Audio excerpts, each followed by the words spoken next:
Lusk gives a look over, and Carmichael, just like that's gone. Carmichael, your leaders. They're halfway through the first lap. There it is, the checkered flag, and there he goes, right around the outside, and Ricky Carmichael is out in front. Carmichael in complete control. David, is it too early to start talking about the perfect season for this guy? No, not at all. When he closed in on potentially winning every race, save your ticket stubs, because you could be seeing history here. He's got the 250 record, and now he is within 2 motos of the all-time record. You have to go all the way back to 1982, and Mark Barnett reeled off 14 straight national moto wins. 250cc Motocross Championship. Hello everyone, I'm Davey Coombs, and joining me is former Honda factory rider, multi-time champion David Bailey. David, so far this year we've seen Ricky Carmichael dominate the Supercross series. He's won every moto of the Outdoor Nationals, but now we're going back to what a lot of people think is a Supercross track, Kenworthy's. Well, I don't think it's a Supercross track. It is a Supercross track, no problem there. And Carmichael dominated the Supercross series this year. No reason why he can't dominate again today. One thing that he might have working against him, this has one of the longest starts on the national circuit. He's going to be out there with a lot of 450cc four-strokes, riders like Tim Ferry, Nathan Ramsey, Mike LaRocco, Kyle Lewis. How much will that hurt Ricky? Well, let's just say that, you know, they were able to out-horsepower him to the first corner. He's still going to get over the gate with him, but if they beat him to the corner, what's that put him 5th? He can still come through those guys and win. He's proved it. I actually think he could start last or go down in the first corner and still come through the pack and win. He's already shown us he can do that in the Supercross with his visor hanging in his face. Well, now a concrete starting pad. It is a long, long straightaway from here, and there you see Carmichael on the Honda right up the middle. He's standing up. They come into this sharp turn, and it's going to be, that's Paul Carpenter on the White Brothers Honda out front. Everyone, well, almost everyone gets through the first turn clean. That was Tim Ferry down on the ground. So Carmichael takes over the lead. Nathan Ramsey, Paul Carpenter, Kyle Lewis, 4 Hondas in a row before you get to the KTM of Guy Cooper. And all those four-strokes, once again, back there behind Carmichael, he manages to beat those guys off the line every week. You can see that Ferry got a bad jump right off the bat. He was riding into the corner in last, and that's the worst place to be. If there's a problem there, chances are you're going to end up Carmichael already taking control up over one of the little step-ups. Now they'll come into the Dirty Dozen. This is probably the truest Supercross section of the track with all those jumps. But, you know, David, they jump through them here. They don't machine gun them like they do in the stadiums. No, they're too big to be able to try to blitz across the tops like that. And this must be kind of fun for Ricky because he's so confident right now. Luck on the starts, and last year he took a moto from Carmichael here, but he's got his work cut out for him now. Back through the trees, the number 4 Honda. He has not been led, David Bailey, at the end of a lap since Southwick, all the way back in early June. Carmichael in complete control, the 250 Nationals. I have a feeling that when everyone lines up at the starting line, they just kind of look over and see him, and deep down they know that he's going to win. I think everybody feels that, and it just adds to Carmichael's confidence. Right now he knows he has everyone beat. You know, when you go and look at these races, it looks like he's just at a local race. And I don't mean to say that to just diss everybody else, because I know they all are trying hard to try to stop his dominance, but that's how it looks. See Carmichael coming around to complete the first lap. Ramsey right behind him on the 450 Honda. Nathan, of course, missed the first part of the national season with an injured shoulder, but he is trying to get back up to speed and looking pretty good so far.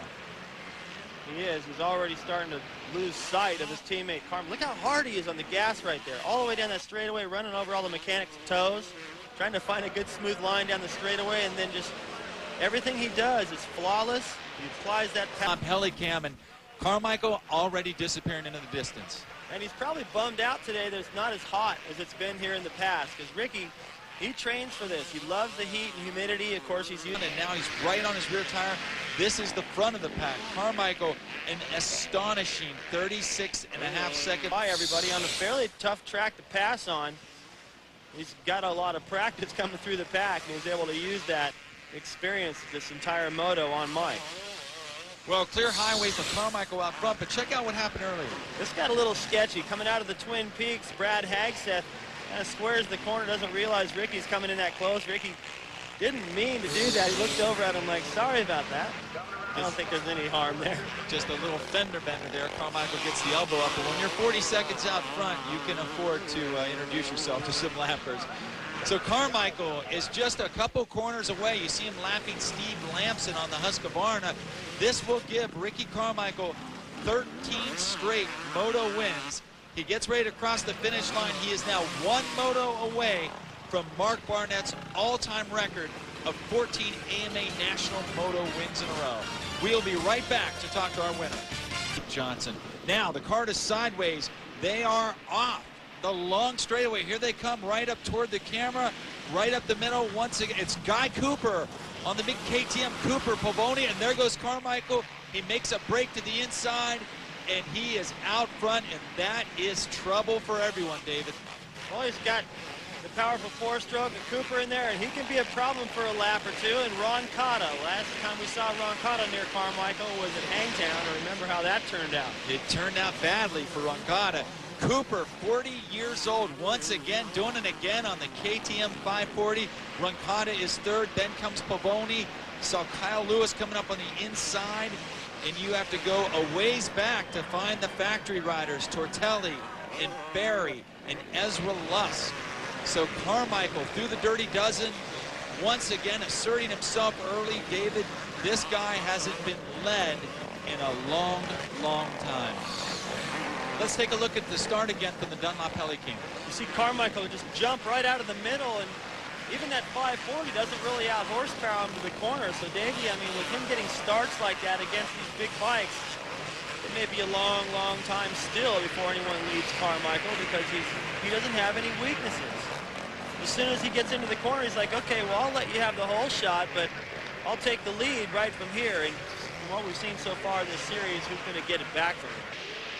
So Carmichael out front, and again, Winning these guys by getting starts every week, and they got more power than he does. Tortelli has the same bike. Larocco has a more powerful bike. So does Tim Ferry, yet he beats them off the line every week and makes them look like amateurs. such a complete game. And while all that's going on, Carmichael continues to pull away, and people are just, they're thinking, do we want to stay and watch the rest of this, or should we just start driving home? Went outside in this corner in the first moto and gave up the spot to Tortelli. He just made another mistake. You can see that Ricky right there is the first rider into that corner. He's just kind of cruising into that berm right there. He's not riding that hard. That lap rider behind him is just going, wow, this is pretty cool. I get to ride around next to Carmichael. And almost pass him. Look at that. He probably doesn't, he doesn't even want to. He's like, no, you go. That's actually his roommate, Craig Decker, staying down in Florida. But Carmichael going around the corner, and this is going to give him 14 moto wins in a row. Just like that, he has tied Mark Barnett for the all-time record for AMA National Moto win.